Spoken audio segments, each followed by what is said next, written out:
गुरुजी के बताए अनुसार कार्य करेंगे तो आपको भगवान भी मिल जाएंगे। निरंतर हमारा भगवत चिंतन नाम चलता रहे, इसके लिए श्री नारायण स्वामी जी, जिसे अजपा जाप कहते हैं, बड़ी महिमा है। कह रहे कि यदि अजपा जाप 4 वर्ष तक सावधानी से कर लिया जाए तो मुझे इसका जो अनुभव हुआ है परम दयालु नारायण की कृपा से कि उसे 4 वर्ष में भगवत साक्षात्कार हो जाए। नारायण स्वामी को 4 वर्ष में, तो कह रहे नारायण भगवान की कृपा से इस दास को जो अनुभव हुआ अजपा जाप से 4 वर्ष में भगवत साक्षात्कार। पर अजपा जाप एक अलग है जो निरंतर चलता रहता है, चलाना नहीं पड़ता। इतनी व्याकुलता इन महापुरुष के अंदर थी और इतने असंग थे। एक रस्सी केवल कमर में और टाट की पट्टी की लंगोटी, बस। पूरा टाट ऐसे गमछे की तरह नहीं, केवल टाट की लंगोटी, एक रस्सी, बस।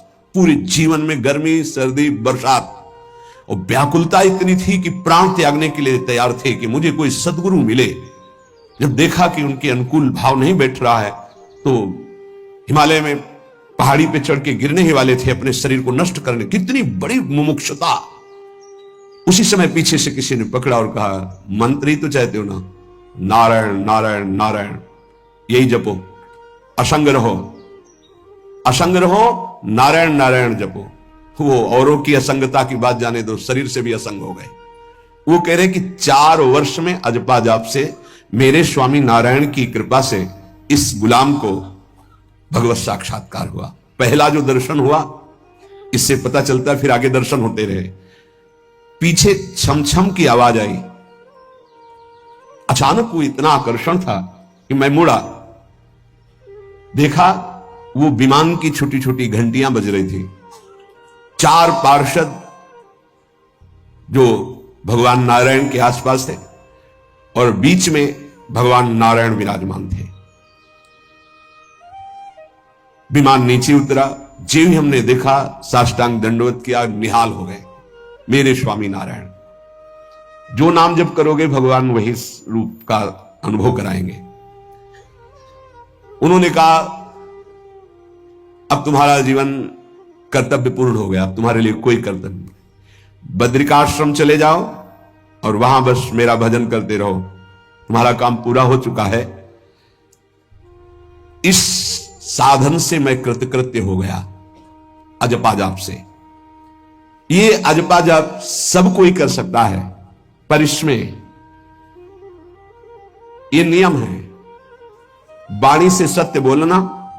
अजपा जाप उसी का चलेगा, सत्य बोलने वाले का। ये जब उतरे हैं भगवत मार्ग में तो झूठ काहे को बोले भाई, काहे को झूठ बोले। लेकिन झूठ का तो ऐसा राज्य हो चुका है जबान पे, मतलब समझे में नहीं आता कि हम झूठ बोल रहे हैं। और झूठ में कलयुग का वास है, असत्य, इसमें कलयुग का वास है। इसीलिए प्रायः सबकी वाणी से झूठ निकलता है। झूठे लेना, झूठे देना, झूठे भोजन, झूठ चबेना। तो कम से कम और भूले तो भूलो तुम जिन भूलो मालाधारी। अरे भगवत पार्षद, तुम क्यों भूल रहे हो कि तुम सत्य स्वरूप भगवान की आराधना करते हो। प्रेम पूर्वक जप करना, समदर्शित्व भाव लाना। अजपा जाप 24 घंटे होता है श्वास के साथ पहले। 4 वर्ष के साधन से विमान में आए हुए भगवान नारायण का दर्शन। भाई जी महाराज का तो ऐसे दर्शन, निज पार्षद जन निज जन थे, उनके बीच में भाई जी से पूछते जा रहे हैं, पूज्य श्री जयदयाल गोयनका जी, भगवान के चरण कितनी दूर हैं? बस बोले पास हैं, स्पर्श कर रहा हूं। कैसे लोगों को विश्वास होगा? कैसे? जैसे वो एक विज्ञान से पढ़े लिखे डॉक्टर, तो उनको लग रहा था कि संत ऐसा कैसे कर सकते हैं कि किसी का कैंसर नष्ट कर दें।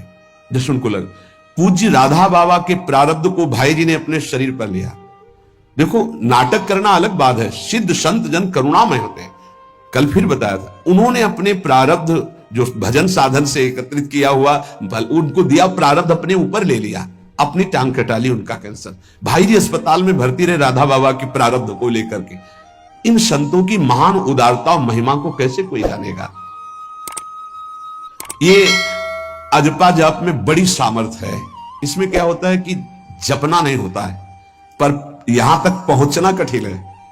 पीछे बताया गया था कि इतने समय तक अगर आप वैखरी से भजन करें, परसों ही शायद चर्चा हुई थी, फिर आपके कंठ से चलने लगेगा, फिर आपके हृदय से चलने लगेगा, फिर नाभि से चलने लगेगा। ये श्वास पर अभ्यास किया जाता है। ऐसा जैसे आवाज ना निकले पर आप गुनगुनाओ, नाक की वायु को अंदर से काटते हुए नाम के द्वारा, बस आवाज नहीं निकल रही, क्या चल रहा है श्वास में। हमने नारायण शब्द का अभ्यास किया, नारायण स्वामी जी कह रहे, जो हमें गुरुजी ने दिया, नारायण नारायण। 24 घंटे इसका अभ्यास करते करते रोम रोम आनंद से भर गया और नारायण शब्द स्वाभाविक चलने लगा। अजपा जाप बहुत जल्दी भगवत साक्षात्कार कराता है, करता नहीं रहता जाप का, और जाप होता है। भोरी सखी जी ने भी कहा, नाम श्वास दो बिलक चलत है, इनको भेद नमो को भावे, श्वास ही नाम नाम ही श्वासा नाम, श्वास को भेद मिटा। बहुत जो चाहोगे प्राप्त हो जाएगा। ये रुपया पैसा संसार की भोग सामग्री, ये तो तुम्हें कोई देगा भी तो तुम्हारी इच्छा नहीं होगी, आसक्ति नहीं होगी इनकी तरफ। ब्रह्मादि के भोग सब विषम लागत ताई, नारायण ब्रज चंद की लगन लगी है जाई। अजपा जाप को निरंतर चलाने के लिए एकांत में भगवान की कुछ स्तोत्र और प्रार्थना है, उनको गाइए और रोइए, प्रभु से प्रार्थना कीजिए, क्या मुझे अजपा जाप दे दीजिए, निरंतर भजन दे दीजिए, वो दे देंगे। हमने संतों से सुना है कि भगवान भजन मांगने की बात को बड़ी जल्दी पूरी करते हैं, कि मुझे अखंड भजन दे दीजिए, हृदय से जब चाहोगे तब। वो अंतर्यामी है, वो आपके अंदर बैठे देख रहे हैं, भगवान मुझे भजन दे दिए, आपके चल रहा विविध भोगों की, तो पहले उन भोगों को नष्ट करेंगे या पूर्ण कराएंगे, तब आखिरी बातें आएगी। जब विभीषण जी श्री भगवान के सन्मुख गए तो भगवान ने सबसे पहली बात पूर्ण की, जो लंका में चलते समय भाव आया था, कि भगवान के चरणों का आश्रय लेकर उनके बाहुबल से इस रावण का विनाश करके जिस सिंहासन पर बैठकर इसने लात मारी, यहीं बैठूंगा आके। पहला काम किया, समुद्र का जल मंगाकर लंकाधिपति पद पर अभिषिक्त कर दिया। और लंकेश कह के उन्होंने कहा कि प्रभु उर्कछ प्रथम वासना रही, प्रभुपद प्रीति सरित सो वही। प्रभु आपके चरणों के दर्शन से कोई कामना नहीं। भगवान कहते नहीं, पहले कामना की थी उसकी पूर्ति ले। हम भगवान से भजन मांगेंगे, साथ में नाना प्रकार की वासनाएं हैं, तो इसीलिए जब बहुकाल करी सत्संगा, सत्संग सुनते सुनते ये दिमाग में बैठ जाता है कि भोग वासनाएं कामनाएं ये हमें फंसाने वाली हैं, हमें नहीं चाहिए। जब आपके अंदर से उदासीनता आएगी तब भजन की मांग पूरी हो जाएगी। कभी कभी भगवान का गुणानुवाद करके एकांत में रोया करे साधक। कभी रोना आता है अपने इंद्रिय और मन के विलास की पूर्ति ना होने पर। इतने मोटे मोटे आंसू गिरते, तब लगता है कितने कीमती आंसू कितने घटिया जगह में गिरा रहे हो। अरे इन्हीं से प्रभु को खरीद लेते हैं। अगर उनके लिए रो देते तो इतने करुणामय है वो कि आपको आभास होने लगता, भले हम अंतःकरण उस कोटि की व्याकुलता नहीं कि मेरे प्रभु हम पर कितनी कृपा कर रहे हो। अगर हृदय से उनको पुकारे तो निश्चित वो अनुभव में आ जाते हैं। छोटी छोटी बातों में लोग रो देते हैं, ऐसे रो देते हैं, मोटे मोटे आंसू चल रहे बात में ऐसे, और प्रभु की चर्चा हो जाए घंटों, कोई फर्क नहीं पड़ेगा। ये तो आश्चर्य लगता है। और भक्तों को चाहे जितना भीषण कष्ट हो, कभी आंसू नहीं निकल सकते। जब आंसू निकलेंगे तो भगवत भाव में निकलेंगे। कह रहे नारायण स्वामी कि अजपा जाप के लिए भगवान से प्रार्थना करो। कभी कभी एकांत में उनके स्तोत्र हैं, गुण हैं, उनको गा गा कर रो, उनसे प्रार्थना करो, हे दीन बंधु मुझे अपना अखंड भजन दे दो। जो चाहिए सब प्राप्त हो जाएगा। भजन से क्या नहीं प्राप्त हो सकता। एकांत में बैठकर रोने, ऐसे प्रतिदिन जब आप नियम बना करके प्रभु से प्रार्थना करेंगे। मीराबाई जी ऐसा ही करती थी, रात्रि में गिरधर से बात करती थी, प्रार्थना करती थी। नारायण स्वामी जी कह रहे उपासक ये बिल्कुल ध्यान रखें, यदि नाम सिद्ध करना है तो झूठ बोलना शपथ पूर्वक त्याग दें। झूठ नहीं बोलूंगा, सत्य बोलना इस अजपा जाप के लिए निहायत जरूरी है, निहायत जरूरी है। प्रार्थना है, काहे को मलिन करे जिह्वा। जब हम भगवत मार्ग में चल रहे तो ये याद भूल जाती है हमें कि हमें सत्य ही भाषण करना है, असत्य नहीं बोलना। ये हमें भूल जाते हैं। क्यों भूल जाते हैं? क्योंकि माया का ऐसा प्रभाव। अगर हम भजन के प्रेमी हैं, भजन बढ़ाना चाहते हैं, तो हम झूठ क्यों बोले? सारे जगत में जो भी तुम्हारे सामने आवे दृष्टि से उसको जरूर देखकर एक बार प्रणाम करो, मेरे प्रभु इस जीव जंतु के रूप में, जड़ के रूप में, चैतन्य के रूप में। इससे तुम्हारे हृदय में पवित्रता बढ़ेगी, अजपा जाप चलने में सहायक होगा। सत्य बोलना, भगवान से एकांत में रोकर प्रार्थना करना, सबके प्रति भगवत भाव रखकर प्रणाम करना, जिससे तुम्हारा कहीं दोष दर्शन नहीं होगा। किसी के मन को दुखाने वाली कभी बात न कहे, किसी को दुर्वचन न कहे, किसी का वैर भाव अपने हृदय में स्वीकार न करे। यह साधन मैंने स्वयं किया है नारायण की कृपा से।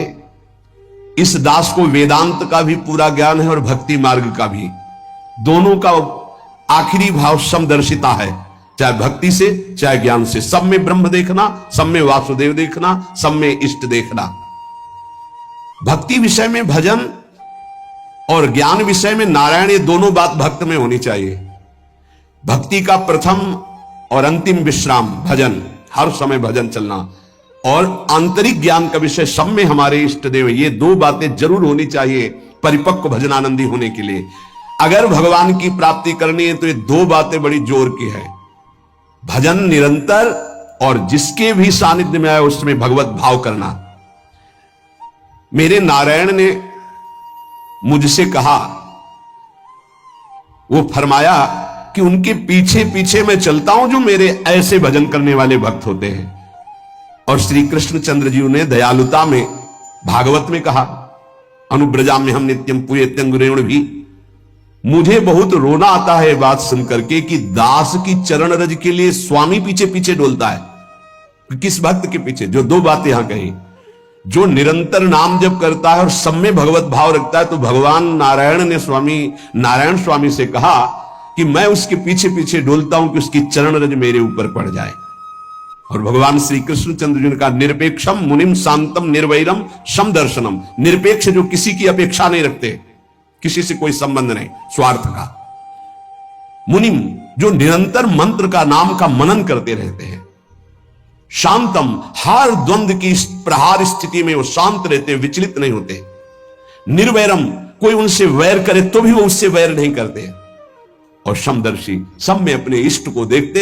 ऐसे संतों के पीछे में भगवान कहते उनकी चरण रज लेने के लिए हर समय पीछे पीछे रहता हूं। अहिंसा परमो धर्मा शास्त्रों में वर्णन किया गया है। इसलिए किसी भी जीव को कष्ट नहीं पहुंचाना है। गर्दन झुका करके रास्ते में चलना सीखो कि नीचे कोई जीव तो नहीं दब रहा हमारे पैर से। शरीर को सावधानी पूर्वक, किसी को दुख ना पहुंच जाए मेरे शरीर से।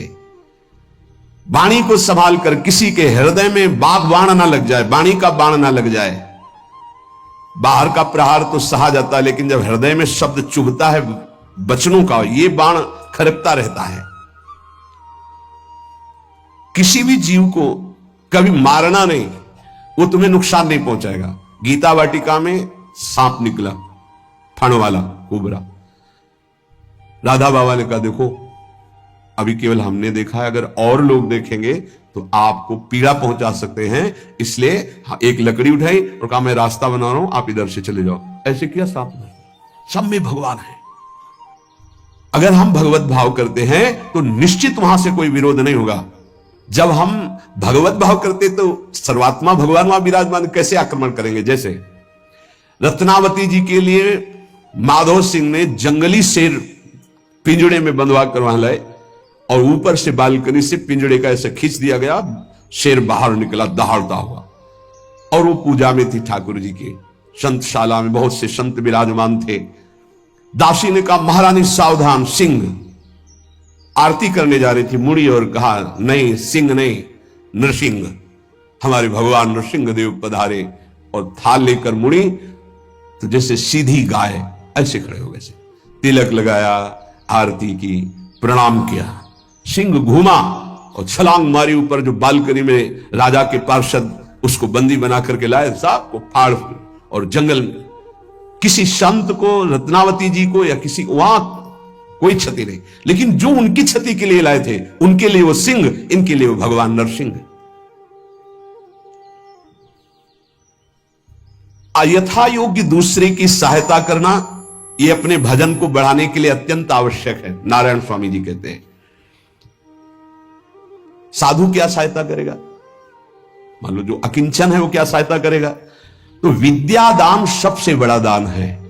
तुमने जो शास्त्रों में स्वाध्याय किया है, जो अनुभव किया है, वो दूसरों को दो। जो अधिकारी है, जो दैन्य है, जो सुनना चाहता है, उसे जरूर सुनाना चाहिए। जो विद्या का दान करता है, भगवान का भजन बहुत सहजता से होने लगता है दूसरे को भजन में लगाने की बात। इसीलिए जैसे आप गृहस्थ में हैं तो आप अपने परिवार के छोटे बच्चे बड़े सब 5 मिनट आप राधा राधा कहिए, आप 10 मिनट भजन कीजिए, आप स्वयं कीर्तन कीजिए, पूरे परिवार को सुनने को मिले, बहुत लाभ मिलता है। सब अगर नगर कीर्तन करें तो लाखों लोगों के पाप नष्ट हो जाए, आपको बहुत जल्दी भगवत प्राप्ति हो जाए। ये साधन होते थे। अब क्या हो गया कि इतनी भजन के प्रति लघु बुद्धि हो गई कि शर्म लगेगी कि हम पूरे गांव में कैसे कीर्तन करें। जो शर्म लगने वाली बातें उनमें शर्म नहीं, नाम जप में शर्म लगेगी कि हम 10 लोग मिलकर नगर कीर्तन करें। पहले ऐसा था, प्रातः 4 बजे गांव के 10-20 लोग बड़े बूढ़े मंजीरा लेकर ढोलक लेकर के आसपास गांव में फेरी देते थे, जिसे प्रभात फेरी कहते थे, और वो नाम कीर्तन करते हुए कितनी सुंदर प्रथाएं थी। शाम के समय रामायण या भागवत की कथाएं कोई जो पढ़ा लिखा है वो सुना रहा है, 10, 20, 50 ऐसे आसपास के घरों के लोग बैठकर भगवान की चर्चा सुन रहे हैं। ये जरूर करना चाहिए, जो भजन के लिए बहुत उत्साह बढ़ता है। ध्यान करते समय, भजन करते समय मन तुम्हें घुमा घुमा कर माया में फंसाएगा। नारायण स्वामी का अनुभव, तुम्हें उसको घुमा घुमा के भजन में लाना है, ये युद्ध करना है। मन ने जो मांगा वही हम देने के लिए तैयार हो जाते हैं। ध्रुवदास जी कहते हैं, मन अब तक तूने जो कहा मैंने किया, मैं जो कहता हूं तुम्हें करना पड़ेगा। थोड़ा तो हिम्मत लाओ मन से लड़ने के लिए, और किसी से लड़ने की जरूरत नहीं। मन को जीत गए तो सच्चे गुरु बन जाओगे। मन को जिसने चेला बना लिया वही सच्चा गुरु नहीं, मन के सब चेला है। कोई बिरला ऐसा है जो मन को अपने शिष्य बना ले। बहुत ध्यान दीजिए, लाखों बार प्रश्न आते हैं ये। मन जब तुम भजन में बैठोगे तो घुमा घुमा कर माया में मारेगा, आपको वहीं गिराएगा। तुमको ये करना है कि उसे घुमा घुमा कर नाम में लाना है। चल राधा राधा राधा, तेरी एक बात नहीं सुनेंगे। इस साधन के करने से मन की शक्ति जो विषय भोगों में फंसाने वाली है वो कम हो जाती है। ध्यान दीजिए, बड़े अनुभवी महात्मा है नारायण स्वामी। बार बार जब आप अपने मन को संसार की तरफ जाते हुए से घसीट कर नाम में लाएंगे तो वो कमजोर पड़ जाएगा और वो तुम्हारे अधीन होने लगेगा। मन जिसने अधीन कर लिया वो साक्षात भगवत स्वरूप हो जाता है। मन मारिया तन बस में की ना, हुआ भरम सब दूर, बाहर से कछ देखत नाही, अंदर चमके नूर, आपो त्याग जगत में बैठे नहीं किसी से काम, उनमें तू कछुअंतर नाही, संत कहो चाहे राम। वो भगवान का स्वरूप हो जाते हैं। मन की प्रत्येक स्फुरणा पर ध्यान रहे, वो तुम्हें संसार की तरफ घुमा घुमा कर मारेगा, तुम्हें घुमा के नाम में लाना है। यह साधन तुम्हें अजपा जाप में स्थित करेगा। मन रूपी दर्पण को साफ करना है। जो जो वासना आवे उस वासना को नहीं भोगना है, इससे मन रूपी दर्पण साफ हो जाएगा। जैसे जैसे तुम वासनाओं को भोगते हो वैसे वैसे मन के ऊपर परत चढ़ती चली जाती है मल की, और जैसे जैसे तुम वासनाओं को नहीं भोगते हो तो मन निर्वासनिक होता जाता है। भोगने से सुख नहीं मिलेगा, ना भोगने से सुख मिलेगा। भोगने से शांति नहीं मिलेगी, ना भोगने से शांति मिलेगी। त्यागात शांतिरंतरम। अब बहुत बुरा बैठ गया है हमारे हृदय में कि हमारे मन में जो आए वो भोग मिल जाए, हम सुखी। बड़ी कृपा, बोले जब से भजन शुरू किया बड़ा चमत्कार, जो चाहते हो जाता है। दुर्भाग्य, ये कोई सौभाग्य है? जो मन चाहे वो पूर्ण हो जाए, सौभाग्य नहीं है। फिर वो तुमको अधीन करके जो तुम नहीं चाहोगे वो भी करवा लेगा। सौभाग्य है कि मन जो चाहता है वो हम नहीं करते। जो शास्त्र में लिखा है गुरु आज्ञा, वही मन की बात मानते हैं। अभ्यास करते करते वासनाएं कम होने लगती, फिर वासनाएं नष्ट हो जाती, फिर स्फुरणा ही नहीं होती, अजपाजा प्रारंभ हो जाता है। विक्षेप यही वासनाएं पहुंचा रही भजन में। भजन से जो महासुख मिलता है तुम्हें कैसे बताऊं, नारायण स्वामी कह रहे हैं। मन को वश में करने पर जो सुख मिलता है वो ब्रह्मा को भी सुख नहीं है। अब आप सोच लीजिए, मन के अधीन होने पर दुर्गति तो सब देख रहे हैं, लेकिन मन को वश में करने पर जो सुख है वो परमेष्ठी पद ब्रह्मा में भी नहीं है। इसीलिए भक्त कहता है न पारमेष्ठम न महेंद्र धिष्णम, नहीं चाहिए देवराज इंद्र का पद या ब्रह्मा का पद, ऐसा सुख स्वयं मिल गया क्योंकि मन अधीन हो गया। इसलिए इस दास ने स्वामी नारायण की कृपा से इस मन को अधीन किया। नेत्रों से जलधारा बहने लगी और हर समय नारायण की छवि नेत्रों में बस गई और जिह्वा ने प्रबल रूप धारण कर लिया। नारायण नारायण नारायण नारायण। अभी जिह्वा प्रबल रूप, समोसा चटनी ये वो कैसे नाम मीठा लगे। राधा नाम सुधा रसम, पानी आया मुंह में? नहीं। राधा नाम सुधा रसम, पानी आया मुंह में? नहीं आया। वह भी गरम गरम समोसा चटनी ये या अमुक चीज या अमुक, मुंह में पानी आ जाएगा क्योंकि हमारी जिह्वा का स्वाद बिगड़ गया। बोले हमारी जिह्वा प्रबल हो गई, किस बात में? रुकी नहीं रही। राधा राधा राधा राधा, जैसे राधा बाबा की। नारायण स्वामी जी कह रहे नारायण नारायण नारायण। हमने इसको कैसे वश में किया? बाजार में जाता, मिठाई की दुकान के सामने खड़े होता, जो सब चीज दिखाता, फिर कहता नारायण नारायण नारायण, कुछ नहीं मिलेगा। चलो फल की दुकान में जाता, जगह जगह इसको हर चीज दिखाया, कुछ नहीं दिया। ये हमको जलाया, वो हम नारायण नारायण के द्वारा इसको शांत किया। माया ने हर चीज मंगवाकर हमारे सामने रखी पर नहीं खाया। ध्यान दीजिए, महापुरुष अपने इसको लिखने के पहले उन्होंने लिखा है कि मैं कोई लेखक नहीं हूं, मैं उन साधकों के लिए जो भगवत साक्षात्कार करना चाहते हैं उनके लिए रात्रि में अपने प्रिय नारायण का भजन रोक करके कुछ बातें लिख रहा हूं। अगर इनको स्वीकार करोगे तो आपका भी अजपा जाप चलने लगेगा, आप भी भगवत साक्षात्कार कर लेंगे। जब हमने देखा कि बहुत सुंदर सुंदर भोजन बन करके हमारे सामने माया भेजने लगी, नारायण भेजने लगे, ऐसा नहीं कह रहे। देख लो साधक की चतुरता देखो। माया हमारे सामने अच्छा अच्छा भोजन पकवान, पर मैं कभी उन अच्छे भोजन को नहीं पाता, मामूली साधारण उससे निकाल करके भोजन पाता। जितने सिद्ध हुए हैं उनकी रहनी यही है। मिठाई चरफरा स्वादिष्ट जवान पर ना रखने का नियम ले लिया, यह बड़ी बात है। अभी कुछ समय पहले एक महापुरुष पधारे, उन्होंने पहले आजीवन मिठाई छोड़ दी, कोई मीठा, फिर नमक छोड़ दिया, फिर भगवदाकार वृत्ति में शरीर भी छोड़ दिया।